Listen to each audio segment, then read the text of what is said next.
പാലക്കാട് ഇന്നലെ നടന്ന വേടന്റെ റാപ്പ് ഷോയുമായി ബന്ധപ്പെട്ടുള്ളതാണ്. ആ റാപ്പ് ഷോയിൽ നടന്ന സംഭവങ്ങൾ പോലീസിന് ലാത്തി വീശേണ്ടി വന്നു. അമിതമായിട്ട് ആളുകൾ എത്താൻ തുടങ്ങി. ഇവരെ നിയന്ത്രിക്കാൻ കഴിയാതെയായി.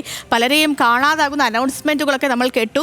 വേടന് ഇത്രയേറെ ഫാൻസ് ഫോളോവേഴ്സ് ഉള്ള ഒരാളാണ് വേടൻ. അപ്പോൾ അങ്ങനെയുള്ള വേടന്റെ ഒരു പരിപാടി പാസ് ഇല്ലാതെയൊക്കെ വയ്ക്കുമ്പോൾ എത്രത്തോളം ആൾക്കാർ വരും, എത്രത്തോളം കുട്ടികളൊക്കെ അവിടേക്ക് എത്തുമെന്നുള്ളൊരു കാര്യം ബോധ്യമാണ് ഉദ്യോഗസ്ഥർക്ക്. എന്നിട്ടും എന്തുകൊണ്ട് അവിടെ ഒരു സുരക്ഷാ സംവിധാനം കൂടുതൽ ശക്തമാക്കിയില്ല എന്നൊക്കെയുള്ള കാര്യങ്ങൾ വിശദീകരിച്ചുകൊണ്ട് നിൽക്കുകയായിരുന്നു നമ്മുടെ അജിത് ബാബു. അജിത്ത് ഇപ്പോഴും നമുക്കൊപ്പം ഉണ്ട്. അജിത്ത്, തുടരാം. നമ്മൾ ഇതിനിടയ്ക്ക് ഈ കോഴിക്കോട് മേയർ ബീന ഫിലിപ്പിന്റെ പ്രതികരണം വന്നിരുന്നു, അതിലേക്ക് പോയതുകൊണ്ടാണ്. അജിത്തിന് തുടരാം.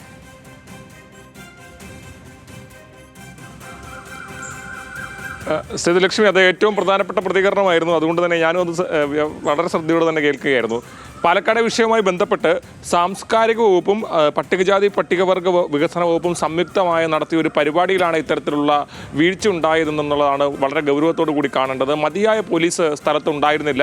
ഈ ഫ്രീ പാസ് ആയതുകൊണ്ട് തന്നെ ആദ്യം തന്നെ ഈ ഒരു 6 മണിക്ക് പരിപാടി പറഞ്ഞിരുന്നെങ്കിൽ 5 മണിയായപ്പോൾ തന്നെ കോട്ട മൈതാനം നിറയുന്ന സാഹചര്യമാണ് ഉണ്ടായത്. പക്ഷേ ആ സമയത്ത് സംഘാടകർ ഈ മെയിൻ ഗേറ്റ് വഴിയുള്ള പ്രവേശനം അവസാനിപ്പിച്ചു. പക്ഷേ കോട്ട മൈതാനത്തിൻ്റെ ഒരു പ്രത്യേകത, ഏത് വശത്തുകൂടി വേണമെങ്കിലും ആളുകൾക്ക് ഇതിനകത്തേക്ക് കയറാൻ കഴിയുന്ന സാഹചര്യമുണ്ട്. അതോടുകൂടി ഒരു 7000 പേരെയൊക്കെ ഉൾക്കൊള്ളാൻ കഴിയുന്ന കോട്ട മൈതാനമാണെങ്കിൽ 10,000-ന് മുകളിൽ ആളുകൾ 6 മണിയോടുകൂടി തന്നെ ഇവിടേക്ക് എത്തുന്ന സാഹചര്യമുണ്ടായി. പിന്നെയും വലിയ രീതിയിൽ ആളുകൾ ഇങ്ങോട്ടേക്ക് എത്തുന്ന ഒരു സാഹചര്യമുണ്ടായി. 7:30 കൂടിയാണ് പരിപാടി ആരംഭിക്കുന്നത്. പരിപാടി ആരംഭിച്ചതിന് ശേഷവും ഇത്തരത്തിൽ പാട്ടുകൾ പൂർത്തിയാക്കാൻ കഴിയാതെ വേടൻ ഒരു പാട്ട് കഴിഞ്ഞതിന് ശേഷം നിർത്തുന്നു. പിന്നെ അദ്ദേഹം ആളുകളോട് റിക്വസ്റ്റ് ചെയ്യുന്നു, പിന്നെയും പാടാൻ ശ്രമിക്കുന്നു. അങ്ങനെ വലിയ തരത്തിലുള്ള തിക്കും തിരക്കും ഉണ്ടായി. ബാരിക്കേഡുകൾ തകർക്കുന്നു. ഈ ബാരിക്കേഡുകൾ പോലും പ്രോപ്പറായി ആയിരുന്നില്ല സെറ്റ് ചെയ്തിട്ടുണ്ടായിരുന്നത്. അതുകൊണ്ട് തന്നെ ഈ തിക്കും തിരക്കും ഉണ്ടായപ്പോൾ തന്നെ ബാരിക്കേഡുകളൊക്കെ ഇടിഞ്ഞു പോകുന്ന സാഹചര്യം ഉണ്ടായി. അത് കൂടുതൽ ഈ ആളുകൾ വലിയ തിരക്കുണ്ടാകുന്ന സാഹചര്യത്തിലേക്ക് കാര്യങ്ങൾ എത്തിക്കാൻ കാരണമായി എന്നുള്ളതാണ്. പോലീസും സംഘാടകരും ആവശ്യത്തിന് ഉണ്ടായിരുന്നില്ല.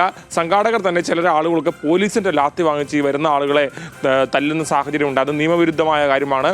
പോലീസിനും ഇത്തരത്തിൽ തിരക്ക് ഉണ്ടായ ഘട്ടത്തിൽ ലാത്തി വീശേണ്ടി വന്നു.